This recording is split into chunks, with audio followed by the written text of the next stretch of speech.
what you guys are thinking, what you guys are feeling.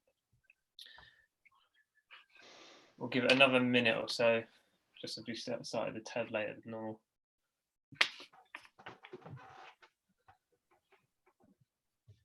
And then we'll get Holly to kick things off.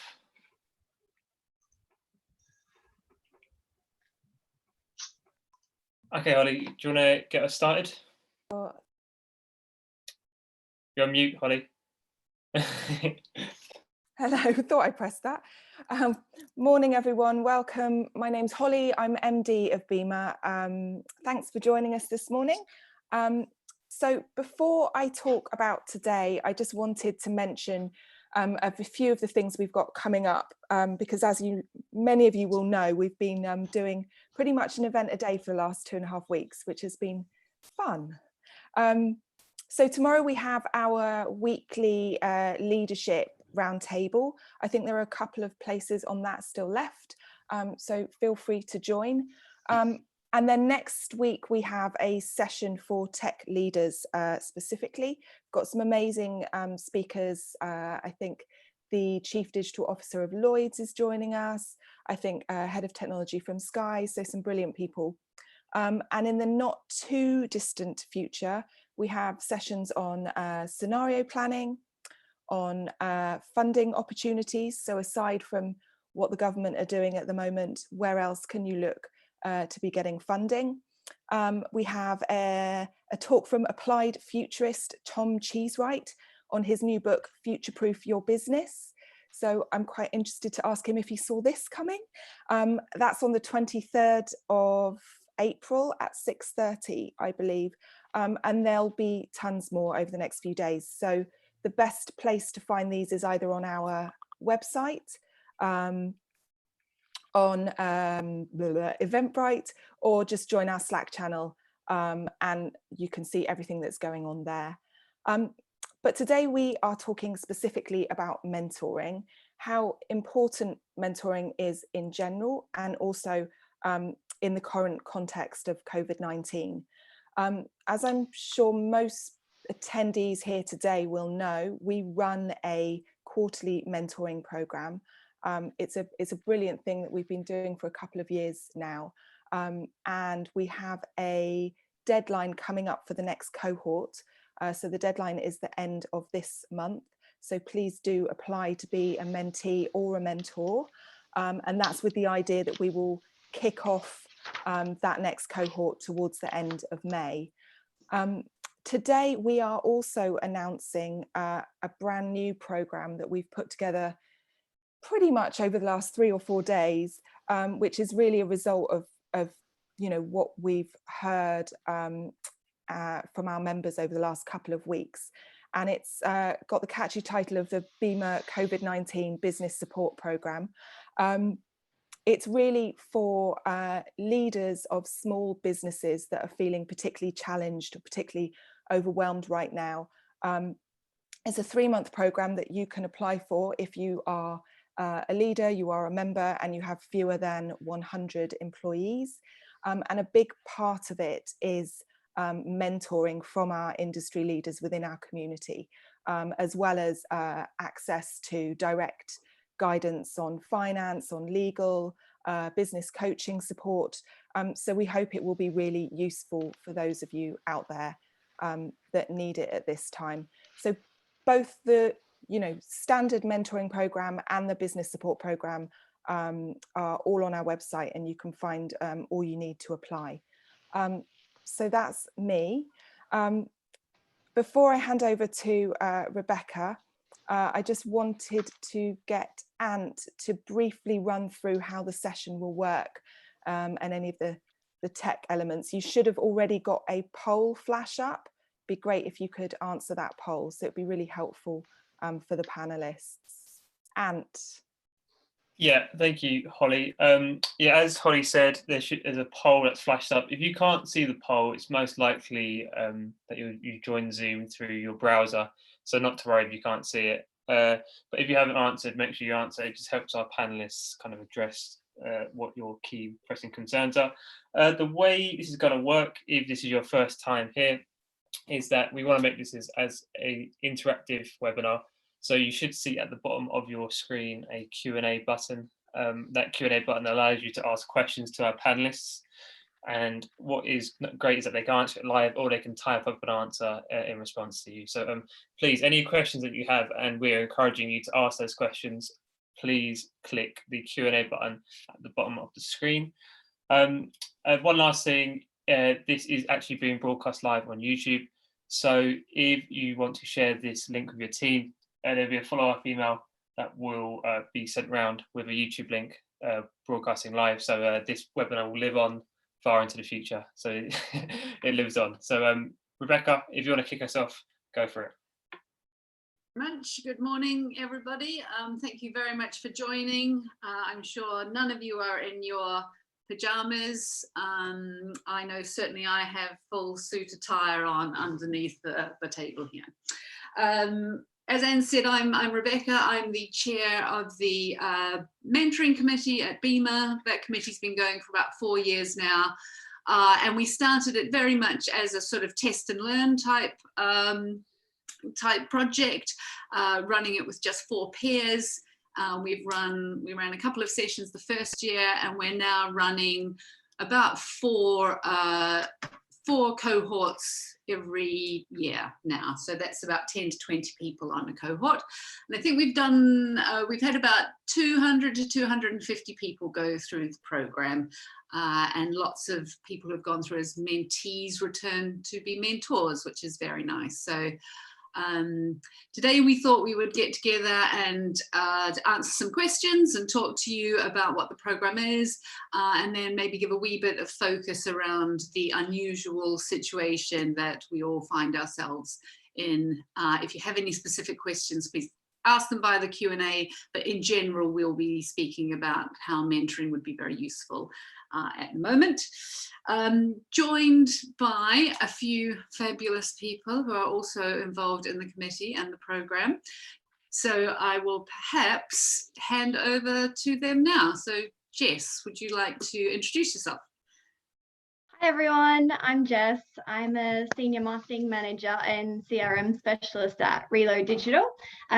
We're a multi-award winning digital agency in London. I specialise in e-commerce growth, specifically in email marketing, working with clients ranging from global brands like Zoeva Cosmetics right through to local boutiques like Yawn Pajamas. I started the BIMA mentorship program in the January cohort, so I'm midway through now, and Richard is my mentor. Great, and I'm Richard Robinson. I'm the Managing Director of eConsultancy. As Jess said, she's mentoring me at the moment, as opposed to me mentoring her. I've learned a hell of a lot since January, and I think Jess is now the 3rd person I've mentored through BIMA. Always a real pleasure, because I find that the people who come into BIMA really understand sort of the intersection of creativity, digital excellence, and marketing. So it makes for very good conversations. My background is, obviously I run e-consultancy. Prior to that, I've been a client. I've worked for McDonald's as a head of marketing in the UK. I've worked for the Coca-Cola company globally. And I've also run Procter & Gamble's business for Publicis Worldwide for 6 or 7 years before I moved over to sit in between both client and agency. So it's a pleasure to be here. Hi, good morning. Jason Campbell, also a pleasure to be here. My background is agencies. I started my first business when I was 17, 18 in a bedroom. I wasn't very successful, but you go through a very quick learning curve. But my background over other than the last 5 years when I sold my last agency has been turning small agencies into larger ones. And so from 2 people in a bedroom to 30 people, from 20 people in a London office to 400 people with offices all over the world. So I have a sort of digital marketing brand background in agency, mostly around business development and growth. As I say, I sold my last agency 5 years ago, and I'm now a full-time business mentor and performance coach. And I work with everything from one-man band graphic designers through to some very large brands outside of the agency sector, as for instance, BMW in Japan, I coach their senior executives in their sales training. So pleasure to be here. Looking forward to your questions.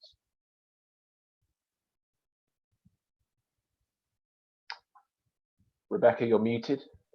So just over half of the people who have voted on the poll are saying that they've come onto this session because they're interested in applying for the programme, and just under half have said they're looking for guidance under the next over the next few months. So we can cover both of those topics. Please feel free to continue to vote on that poll because it'll be interesting to see, and post those questions if you've got anything specific. But I thought what would be really useful is perhaps if Jason, you wouldn't mind just talking sort of at a general philosophical level on the role that mentoring can play in the development of an individual and of a business. And when just before I came on here, I was looking up great mentoring relationships, and I got a beautiful little grapevine of Socrates to Plato, Plato to Aristotle, and Aristotle to Alexander the Great.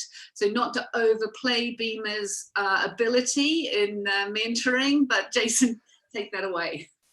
Okay, yeah, look, I mean, I think mentoring might mean a number of things to different people, and I don't want to I certainly don't want to be patronizing to the very capable people I'm sure we've got joining us today, but I am quite surprised that sometimes people don't know the specifics by things like mentoring and coaching and what they might be.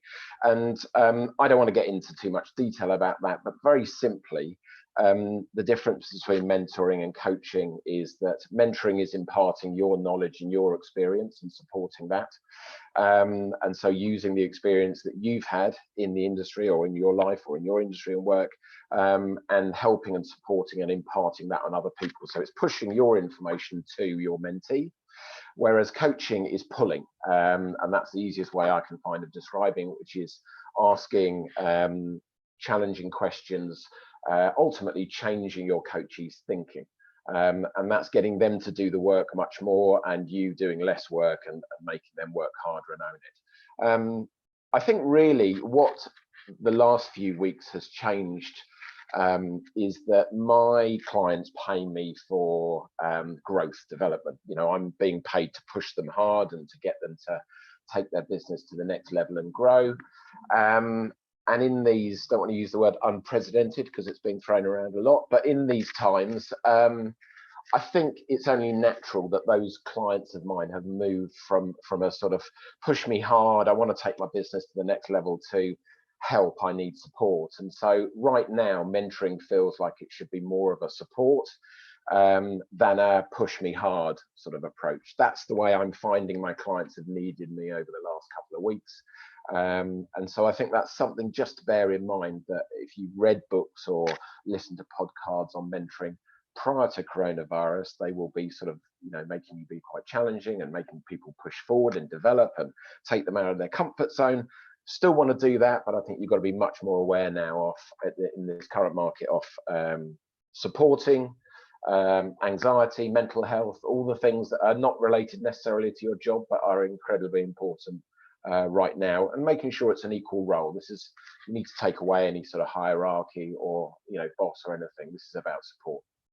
Does that give enough detail, Rebecca? Yeah, I think that's a lovely intro. I think it would be great now if Jess and Richard, you perhaps wouldn't mind sharing a little bit about what got you interested in applying for a mentor or being a mentor, and then what were the emotions around it, and why did you eventually do it, and was it a big deal, and was it hard, and what have you got from the experience so far?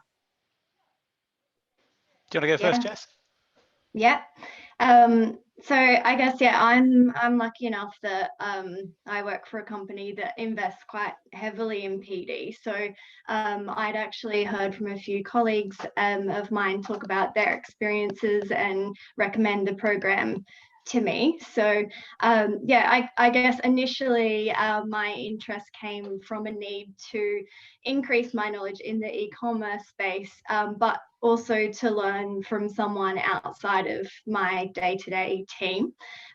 So at the beginning of my mentorship, I was involved in a project at Reload where we developed a new e-commerce model and framework, and I really wanted to trial that in practice, and I guess just talk through that with somebody outside of the team, and really broaden my knowledge in the space as much as possible.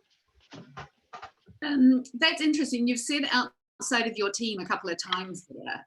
Is that because your team is a terrible, terrible team and you can't speak to anyone in there and clearly you need help? No, I have a great team, but we're also quite small. There's 11 of us, and within that we work in smaller teams again. And yeah, I just think in terms of how agencies work, obviously, yeah, Richard's agency is going to work in a different way to mine, and so it's always good to cross-reference ideas and chat through, chat through different processes and ways of thinking.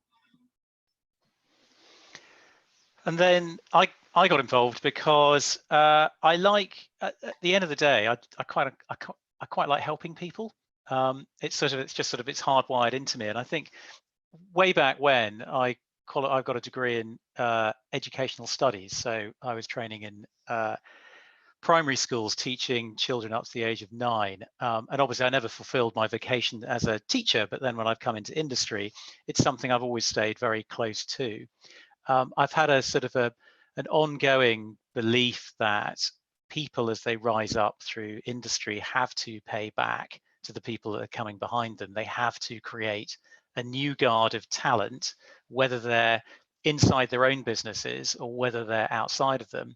And the other thing is, I'm also just remarkably self-aware that there is nothing intersectional about me at all. I am the absolute stereotype of a white, middle-class, straight, university educated person. The one thing, as anybody that knows me will know, that is diverse about me is I'm from the Isle of Wight, and I love the Isle of Wight. It's a fantastic place, but that's about it. So from my own perspective, I love mentoring because it means that I do get to work with lots of people who are outside of my own organization and the place that I work, and I am learning just as much as the person that I'm meant to be mentoring. I mean, I kind of joked at the start that Jess is mentoring me, but she is mentoring me because I'm seeing a whole nother side of business and industry. I'm learning about what it's like to be an Antipodean, being in London in the middle of coronavirus. I'm understanding more about Reload Digital than I ever knew before. So there's a very much two-way flow of information going on. And I feel sad at times when, you sort of hit the stage I might get to in my career and people aren't mentoring. I think they're mad. I think they're absolutely insane because, where else can you learn honestly and humanly from people outside your company who have no fear of recourse when they're able to say to you, well, actually, I think that's a bit mad that you're saying it though. And I think that's strange what you're talking about. I don't understand why your company does it like that. So I love it as a thing because I feel that we all have a responsibility to make our industry better and to survive and thrive, especially in the current era. But also it's an amazing learning experience for mentors to be put in so they can grow themselves in hearing what's really happening at the moment inside agencies. I'm pleased you said that, Richard, because actually in every cohort we get, the mentees, the first question they always ask is, why do the mentors do it? And I think they come with a mindset, which is, here are these, often they're really, as you say, more experienced, been in the industry a long time. So they've often got senior roles, and the mentees are like, I don't understand why these people are doing it. But actually you've just illustrated beautifully why actually it's a really valuable thing for mentors to do, because the more experienced you get, the more removed you also get from completely on the ground. And I certainly know when I was running the business, that's one, if you are experienced, often that's a barrier for people to tell you the truth. So it's very difficult to get it inside your own organization, and often mentoring really holds you to account for your own beliefs and your own things that you philosophize about, and then you realize whether or not you live your own words or not. Yeah, and I think, you know, a really simple analogy is we've spent a number of years defining what effective digital transformation is, and one of the easiest ways I describe it is that digital transformation is 90% people and 10% tech. If you want your business or your client to thrive, you need to think in those two buckets. The conundrum is that everybody always focuses on the tech. They never actually really think about the people. And the positive benefit of this sort of radical social experiment that we're all going through at the moment with coronavirus in humans having to digitally transform is that people are now absolutely locked onto the 90%. And mentoring now, I think, is more important than ever before, because people, human beings, have to transform the way that we live, shop, buy, communicate as a consequence of the fact we're all living, you know, in our own separate spaces. We're all experiencing everyone's houses at the moment, for example. And so this whole concept of the 90% people means mentoring is absolutely vital for both mentees and mentors to experience, to really understand how you can upskill the confidence and competence of people, where the fluidity, the invisible oxygen of digital is more critical now than ever before. I would really love to get a wee bit practical. So obviously, Jess and Richard, you are right in the middle of our cohort. I think you're about halfway through. Yep. Jason, you are providing the expertise in this. I think what would be useful for people listening is maybe to hear a little bit about the practicalities of how you're doing it. Obviously, you started as a face-to-face physical meetup. You've now moved into a remote meetup. But also in this relationship of 6 months that you're going through, what have you found that personally works for you? How do you get the most out of it? What doesn't work for you, you know, personally? Any sort of kind of to set people's expectations, yeah, maybe of the effort they might need to put in. Yeah. Jess, do you want to go? Yeah. I will. So I think what's worked well for me has been just to really narrow the focus of the mentorship down to a specific goal. So for me, I really wanted to test and trial the e-commerce model by kind of creating a business plan as if I were a startup. So now that I've got that main goal in place, I was able to kind of plan out an agenda for the 6 months, and then each month Richard and I have a topic that we speak about. So I think that to have a successful mentorship, it definitely needs to be driven by the mentee. So that's something that you should consider before you sign up, is that you have the time to actually drive that. And then, yeah, I guess in terms of being halfway through now and having those initial face-to-faces and now moving to remote mentoring, I guess, yeah, I definitely feel like that I'm able to allocate more time to my mentorship now and my PD being in lockdown, because, you know, there's so much to do, only so many puzzles that you can complete. But yeah, I guess in terms of the technical side of it, Richard and I can jump on Zoom or Google Hangouts, and I can share my screen with him. And I think it just kind of puts a bit more context into the conversations that we were having face to face as well. Yeah, I couldn't agree more. I mean, I think we had 2 or 3 sort of real world sessions, and I always try and run the first session, which is just effectively trying to build some form of bond, because imagine it's a bit strange. 2 people who've just sort of come together, they don't know each other. I'd read up about Jess online before we'd met, and then sort of in that session, it's really trying to build some trust quickly. So Jess has a sense of what are my motivations for being there, but also I'm trying to dig out what would success look like. What's the problem that Jess is trying to solve that I might be able to help with, and we sort of noodled that out in the first session to go, okay, well, there was this one particular area that Jess really needed some help with, And then we then set ourselves some KPIs around that, what might success look like. And then we met up 2 or 3 other times. For perspective, we always meet in the morning at 8 o'clock.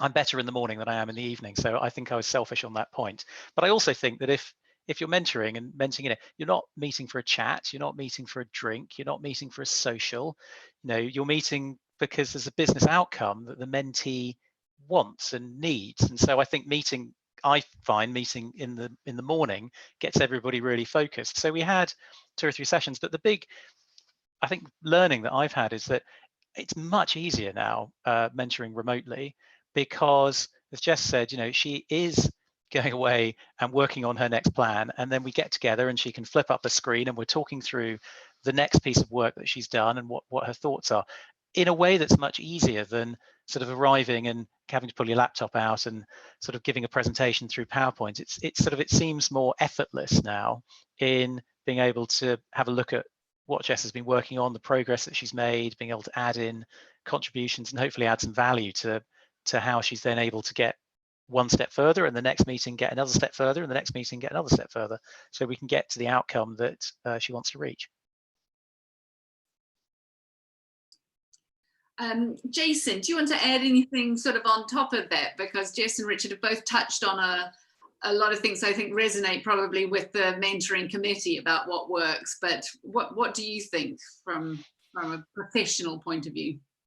Yeah, I mean, I think from the sound of it, from what I know, it's worked very well. They've fitted together very naturally. Richard has got a lot of experience and is a very good communicator, and Jess has come to the mentoring approach with, I've got a clear goal, I've got subjects, I've got this that I want to adopt.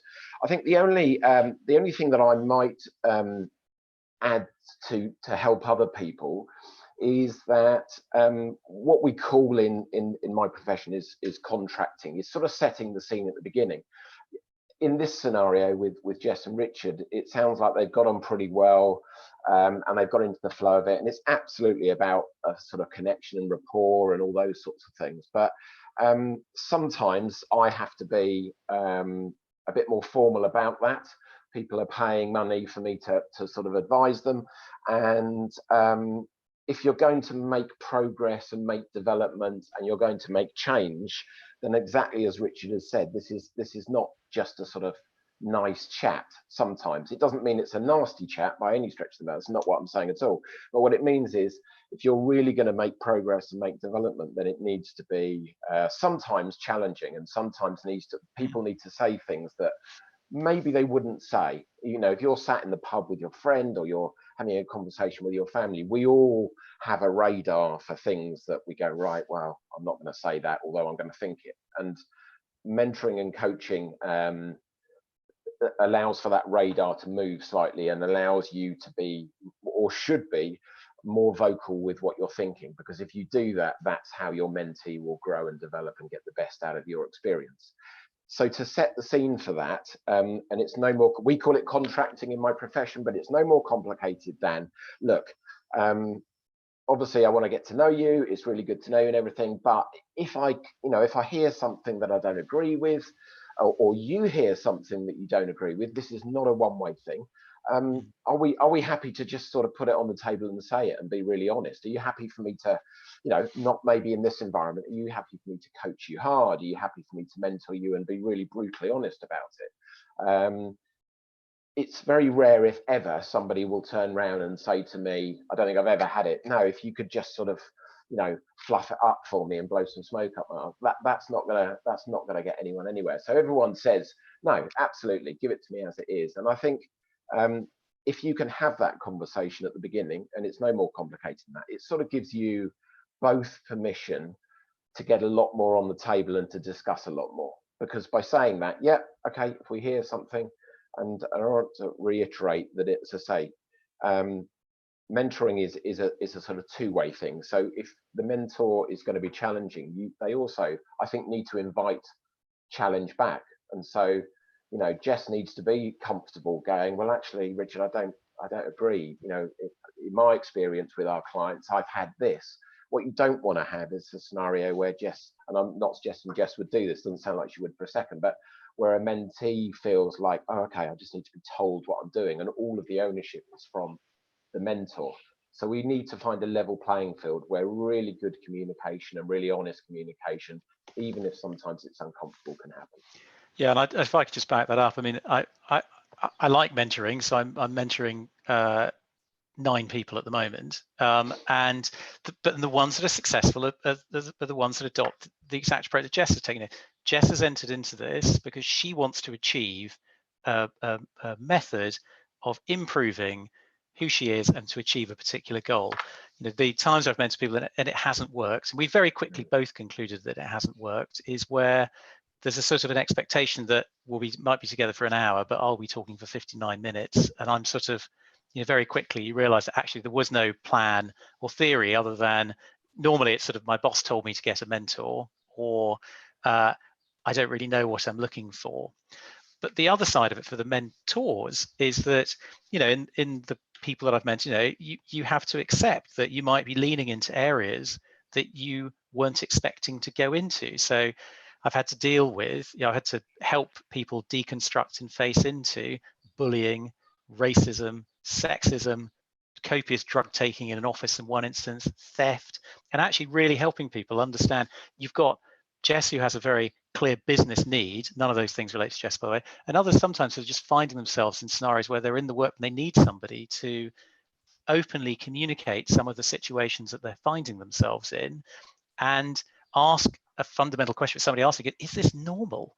In her particular case, she was being very badly bullied, and it's like, this is completely abnormal.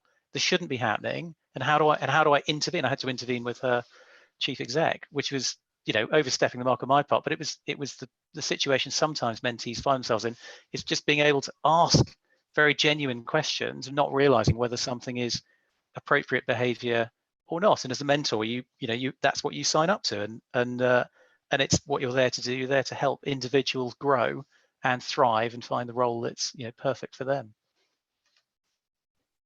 Yeah, absolutely, Richard. Absolutely.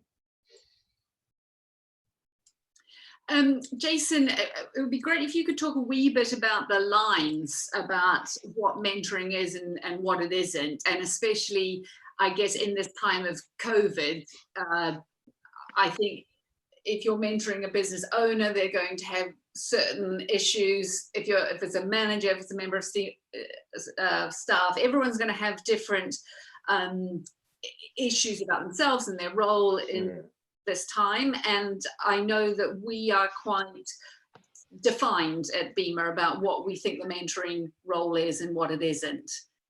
If you could explain a little bit about that, I think it would be useful.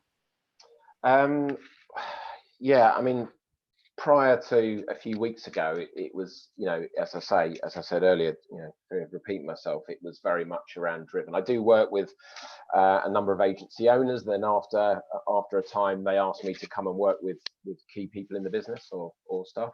Yeah, the role is different. The responsibility of a business owner, agency owner, is very different. Their motivation is very different. That's why they've stepped up to run their own agency. I think at the moment, as I say, it's shifted from really pushing growth and development and personal performance and better results and that sort of thing, and challenging situations, to more of a sort of support role. And if I had one sort of thing that I've probably spent a lot of time doing over the last few weeks, it would have been, I want to be relevant to the current situation, if I think that's what you're asking. If there's one thing I'm doing a lot of, it's understanding what you have control over and what you don't have control over. And we invest as humans. This is not exclusive to business owners or anybody else. This is everybody. We naturally invest a huge amount of time, especially at a time like this, being concerned, anxious. That affects people in very different ways. And actually, most of the time, if you're able to take a step back and look at that, and that I see as one of the roles of a mentor and a coach at the moment, is to give that person that visibility and take away the red mist and go, right, well, you could spend the next hour investing huge amounts of anxiety into that, but in an hour's time, the outcome will be no different because everything there is out of your control. So we worry a lot about things that we have no control over.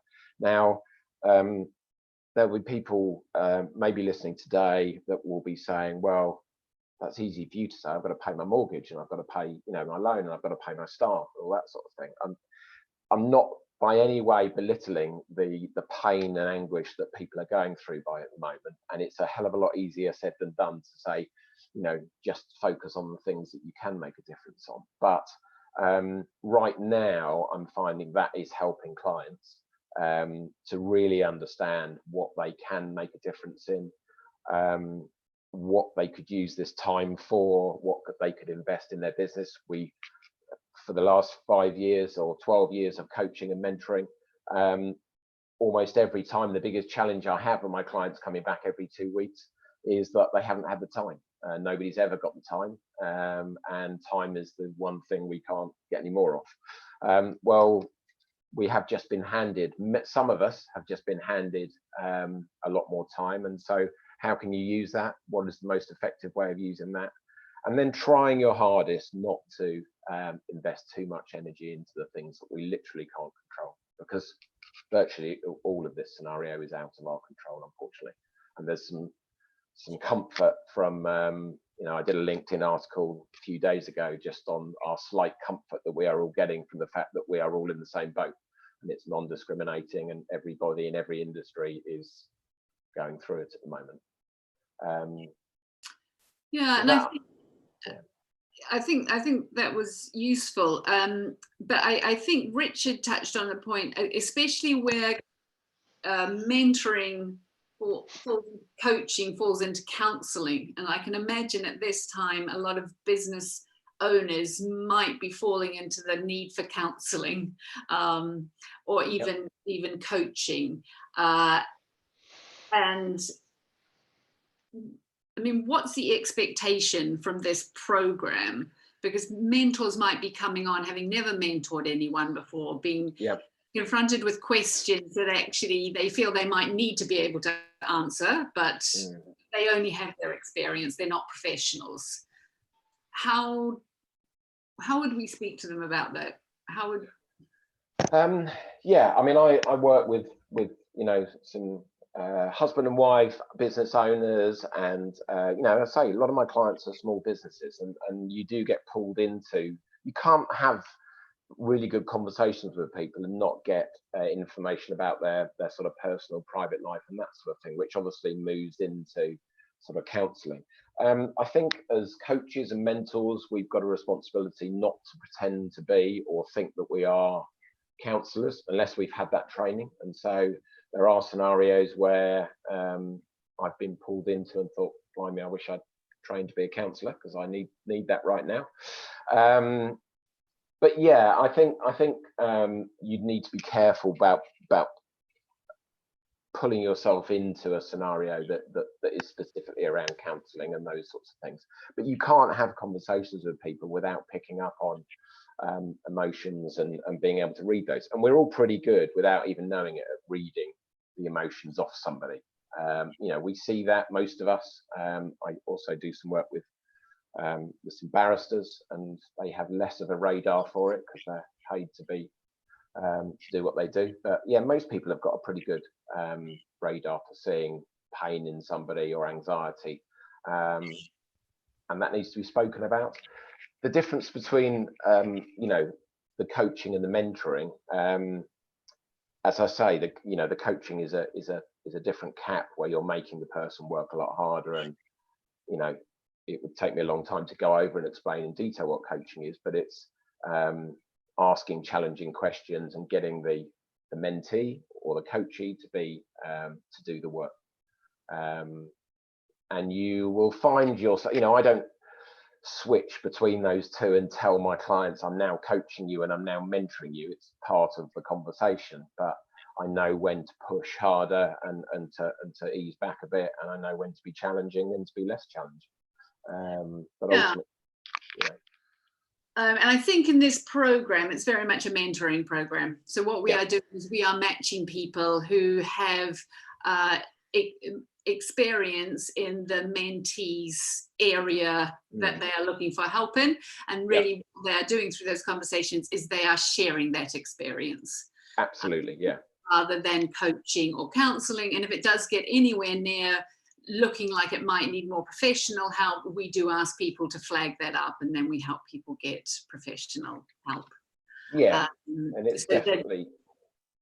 It is a very much a relationship of sharing experience. I think if I sum that up, what I got from that conversation, was, I think 3 words came to mind. So it was specific, focused, and structured. And actually they seemed to be the core tenets of a good relationship, with the onus of the work being on the mentee. So I thought that was quite clear. I thought it might be interesting if maybe we switch that around a wee bit. And Jess, if you, from your point of view, wouldn't mind explaining what you think a good mentor is made up of. And Richard, I think you've touched on it, but maybe if you wouldn't mind reiterating, that would also be very useful, just from the opposite perspective. Yeah, so I was obviously really grateful to be paired with Richard, as you heard in his intro. He's got quite the experience within the marketing space. And for me, it was really important to be matched with someone who has that knowledge and the experience of e-commerce, but also willing to share that cross organization. And I think what's great about Richard is the respect that he has for my ideas, and the way that he's able to kind of unpack them and give honest feedback. And I always go away with, actionable takeouts. He guides me in the right direction, but I always leave our sessions feeling complete ownership of my work. I guess a mentor is definitely not there to tell you how to do things or why you're doing them, but just develop your ideas and skills that you already have.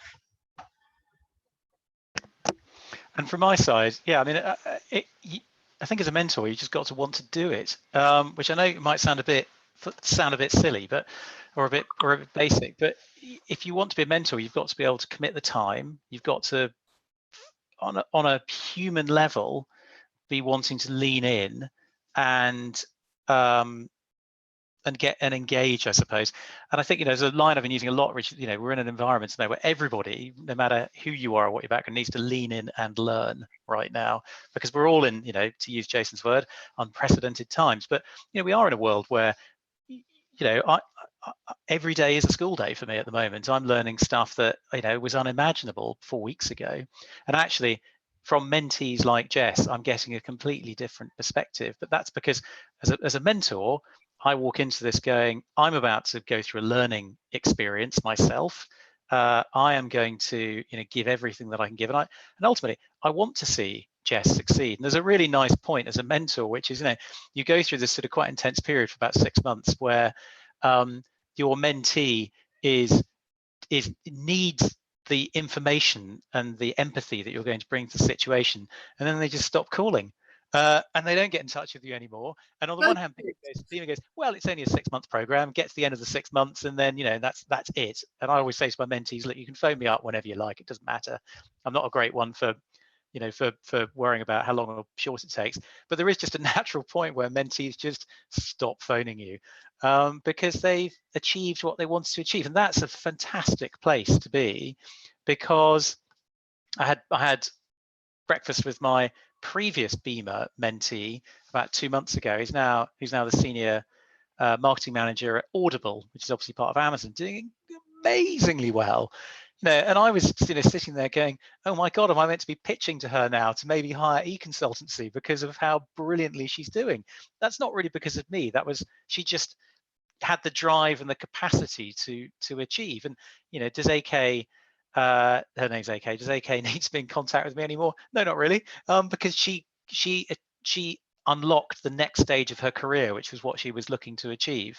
And that's fantastic. But it is, there's just this moment where, our job's done and off they go. I I feel for you, Richard. A lot of our mentor and mentee partnerships do go on to continue to meet.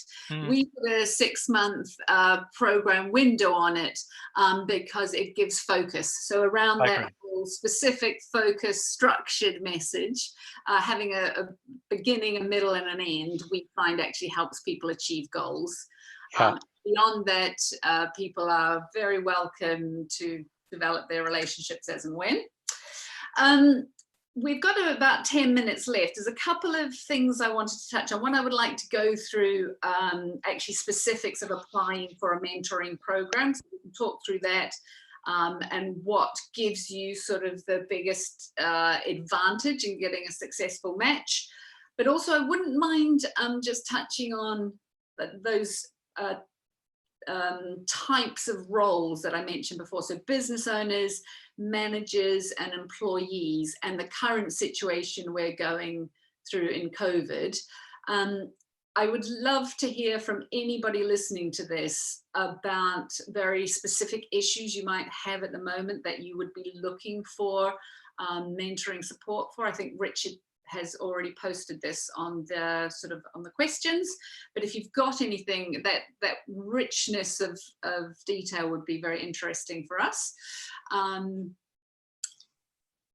But if maybe we could have Richard, maybe if you wouldn't mind putting yourself in the position of a business owner who might be looking for a mentor and the types of things we think that they may be looking for support with. I think I always find that it splits into two areas. One is growth. So where's the new business going to come from? Question mark. What do I need to do to stimulate growth? And the second is human capital or people, if I was going to use an easier word. I don't know why I use the word human capital, forgive me, but people, which is, real questions about, when's the right time to hire? When's the right time to let someone go? How do I invest in the people I've got to get them to perform at their absolute ability? And more often than not, those are the two areas that I find we'll be talking about the most. The area for business owners of people, employees, and it is the question about when should I be hiring, when should I be investing, when should I be releasing, always comes up a lot. You have to be very careful because then you're mentoring somebody who's then going to affect the lives of other people. So you have to be quite sensitive with the recommendations and suggestions that you're making, because they need to make the decision, not the mentor. Richard has just answered your question, which I think is probably spot on. It's like he has the motivation, which I think a lot of business owners do, but it's the sounding board, because as a business owner, it can, it's a cliche, but it can be very lonely. You, especially in this sort of time, you've got to be showing strength and leadership and supporting to your whole team. But who is the person that is there helping you make decisions in order to show that sort of strength and leadership? I think it's a really good point. I mean, I think I have ages ago somebody, I know this is a mentoring one-on-one program, but I have 6 mentors for me. They've never actually met each other, but I go to them for very specific challenges, which is one of them I talked about finance, one of them I talked about law, one of them I talked to about creativity, one of them I just go and talk to when I need to kick up the backside. But that's sort of it. I think the comment that Richard Coop's making is really important, is that sometimes you are asked to run teams and run businesses or run companies or areas, and you don't have somebody. If you talk to your team, it shows weakness. If you talk to your boss, it shows weakness. If you don't have a boss, you don't have anyone to talk to. So sometimes it's just laying it out on the table and saying, what do you think? Would you go left or right? Would you go up or down? This is my big plan. And I love those kind of conversations, because my job is, I work in client service. My clients are either agencies or brands when they're coming into e-consultancy. So it's just, it's more of the day job in a nice way. And if that helps people, then all the better. And I think that's very much what the BIMA COVID-19 business support program is all about, which Holly mentioned at the beginning, is mentoring, especially for business owners in agencies less than 100 people who may just need that sounding board, some access to more experienced agency people, owners, who can actually help have those discussions, understanding all the pressures and all the multiple decisions that you need to make as an agency owner. So that that's not being run through the mentoring committee, but I think we're very pro it. So yay, BIMA. Jess, from an employee and a manager situation, what do you think?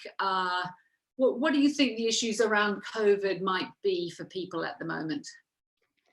Yeah, so I think for me, this is actually my first business downturn that I'm ever having to experience. And while it's a unique situation in itself, you know, talking to people who have maybe been through the GFC or even 9/11, who can speak from past experiences and give insight into what those situations meant for businesses and what the bounce backs look like, is a real advantage. And I think, you know, we're facing challenges that we've not had to face before in terms of new skills and responsibilities, even just working from home. So having someone to talk about your role pivoting and what that looks like, and to provide advice, I think is really helpful during COVID. Jason, is there anything that you would like to add on that? Oh, sorry, just unmute myself. Yeah, no, I mean, I think at the moment the rule book's sort of gone out the window a bit, really, with what's, you know, I think it is much more of a sort of supportive role. Right now, people want to know answers. I've had an agency of 28, 30 people when we went into the 2008 recession, and you know, marketing was something that was cut very quickly, and a lot of our clients, you know, we lost revenue very quickly, but we hung on to virtually all the people, and you know, we didn't make a profit. We broke even and scraped through for longer than we thought it was going to go on for, sort of thing, 4 or 5 years. But you know, it is definitely tough times, and I think right now that's the sort of mentoring that we should be offering, BIMA should be offering, is to sort of go through that, you know, either very, very supportive to the people that are incredibly desperate, but if somebody is at home, you know, a lot of the way that I grow the agencies that I work with is through specialization, for instance, and a lot of them have spent years going, oh yes, we've worked with these number of clients in this sector, and I've always thought about maybe, you know, making a separate business of it or specializing in that sector to be better at it. And this is a great time to sort of do that and to develop that second business or that subsidiary business. There's lots of different ideas. That's one of sort of many ideas that I would be sort of talking to my clients about now, of how to use the time wisely. Because I think to wait and to do nothing until the government switches us back on again and lets us out and allows us to sort of communicate in the way that we were, or deal in the way that we were, you know, we all know from marketing and campaigns and different things, these things take time. So I do think some work needs to be done now to hit the ground running and to be ahead of the curve when we come back out of it, really, which is difficult because people's money is tight. So investing in the business now and investing in yourself now is you know, a bit more of a challenge maybe than not. But that's why, as I say, the BIMA support could be and is really good, because they can get that support. I also think that mentoring could take some of the load off business owners and business managers, because all of the employees, I think, are going to need a lot more support than perhaps they do in day-to-day business. And actually, if you can get a mentor to take some of that discussion, that load, help employees form their thoughts before they come to their managers, I think that will actually help release a bit of a burden on the kind of infrastructure of the whole business.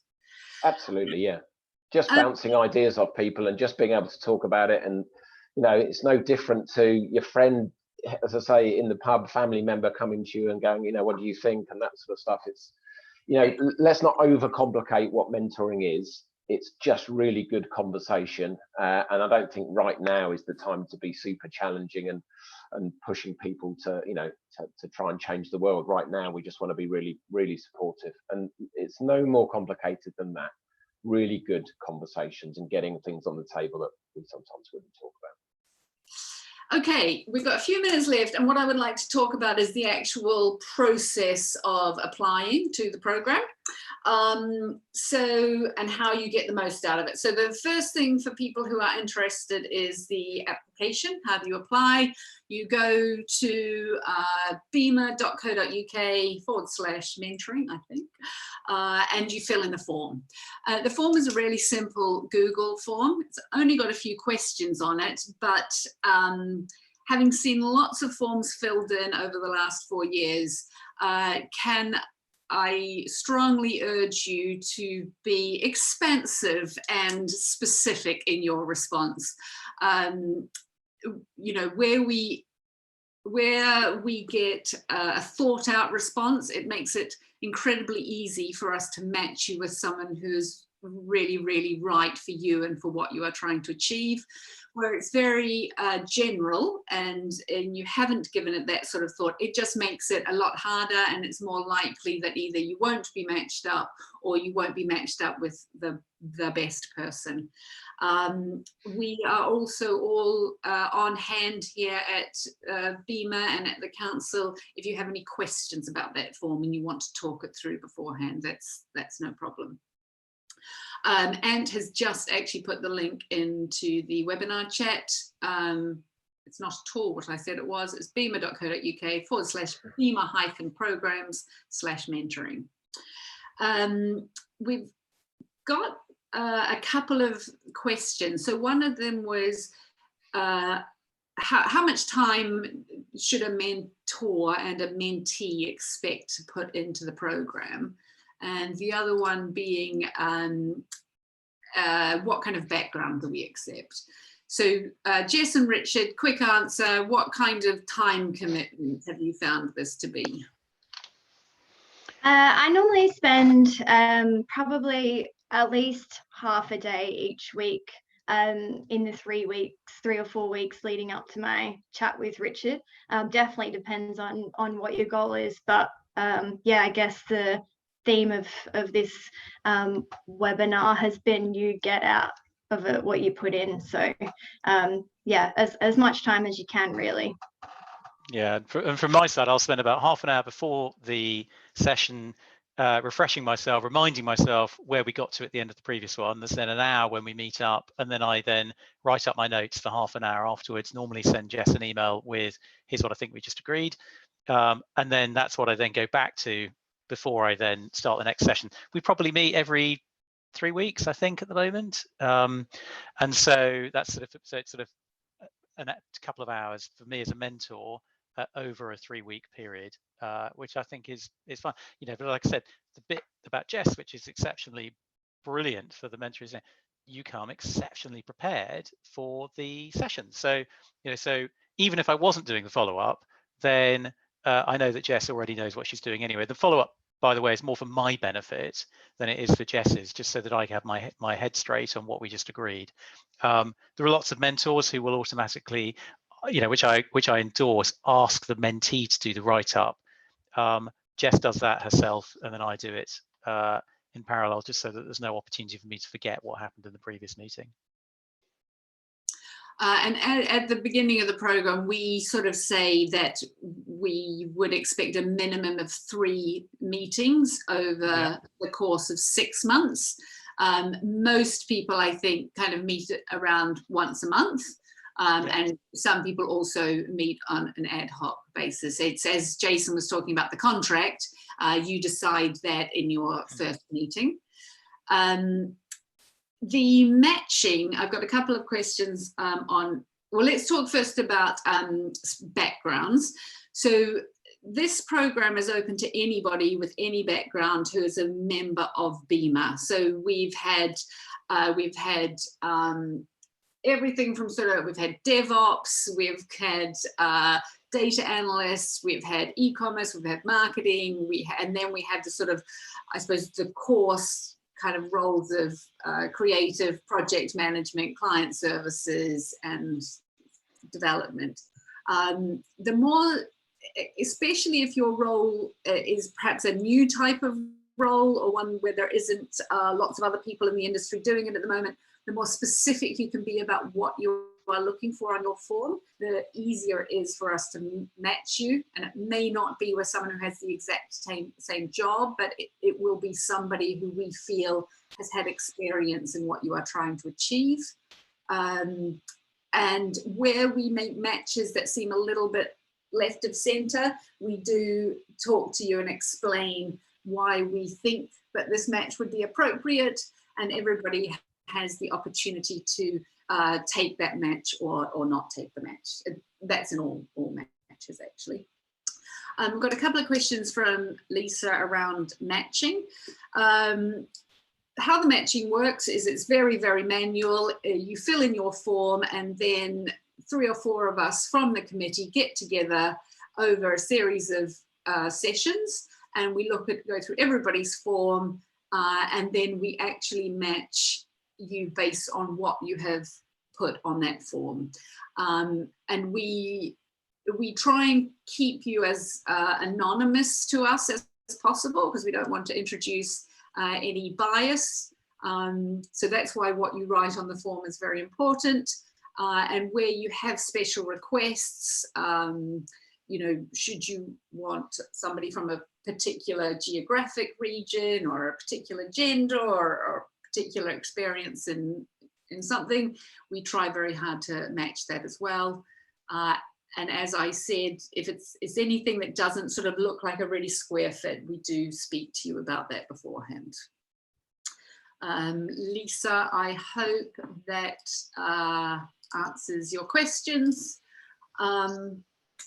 Then, Jason, if you wouldn't mind just having a wee talk about the kickoff session and then the cool down session as well. So sorry, what the first meeting that a mentor and mentee would have? Well, maybe the kickoff that we run. Okay, oh, okay, that we run internally. Okay, yeah. I mean, really, for both parts, it's the roles that those 2 people play, really. So for a mentee, it would be about, you know, Jess being a great example, having clear sort of objectives and goals, being sort of prepared to put time in between the sessions and be prepared and turn up prepared, as Richard said she does. But yeah, just sort of what they should expect from that. And the more they put into it, the more they're going to get out. I know it sounds obvious, but just sort of talking through that.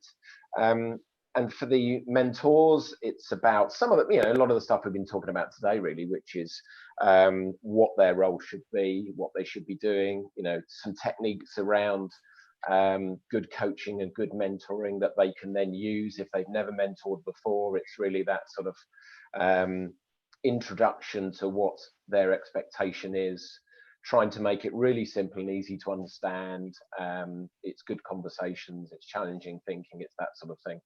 And then obviously I'm on call and everybody else at BIMA are on call should they get or have any questions after that. So it isn't just right one session and then go off and do it.